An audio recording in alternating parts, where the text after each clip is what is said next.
ఇన్సూరెన్స్కి వాడు నానా తిప్పలు పడి మనం ఎంఆర్ఓలు మనకి నివేదికలు ఇచ్చి మనం ప్రభుత్వం నుంచి కేంద్రానికి నివేదిక ఇచ్చి కేంద్రం ఇన్సూరెన్స్ కంపెనీకి నివేదిక ఇచ్చి ఇవ్వమంటే అందులో వాడు మళ్ళీ కొన్ని కోతలు కోసి 125 కోట్లు ఇస్తాడు వాడు ఫైనల్ గా 500 కోట్లు మనం కడుతున్నాం ఇన్సూరెన్స్, రైతు ఒక 150 కోట్లు కడుతున్నాడు, 650 కోట్లు ఇక్కడ డబ్బులు వెళ్ళాక చివరికి అక్కడ పరిహారం కింద 125 కోట్లు ఇన్సూరెన్స్ కంపెనీ వాడు బాగుపడిపోతున్నాడు.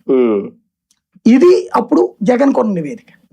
జగన్ అప్పుడు ఏం చేశాడంటే దీనికి ప్రత్యామ్నాయం కిందన ఈ ఇన్సూరెన్స్ కంపెనీ ఏదో రాష్ట్ర ప్రభుత్వం తరపునే పెడతాము, మీ వాటా మాకు ఇచ్చేయండి అని కేంద్రాన్ని అడిగాడు.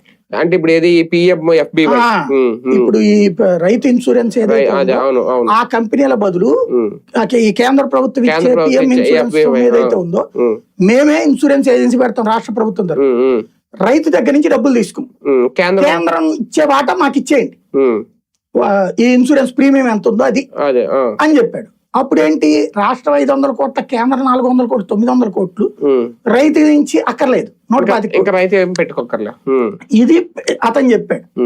దానికి కేంద్రం ఒప్పుకోకపోతే రాష్ట్ర ప్రభుత్వం తరఫున మీరు ఎవరు ఇన్సూరెన్స్ కట్టక్కర్లా, అంటే డబ్బులు కట్టక్కర్లా, రైతు భరోసా కేంద్రంలో మీరు రిజిస్టర్ చేయించుకోండి. మాకు అతను ఎవడు ఉంటాడు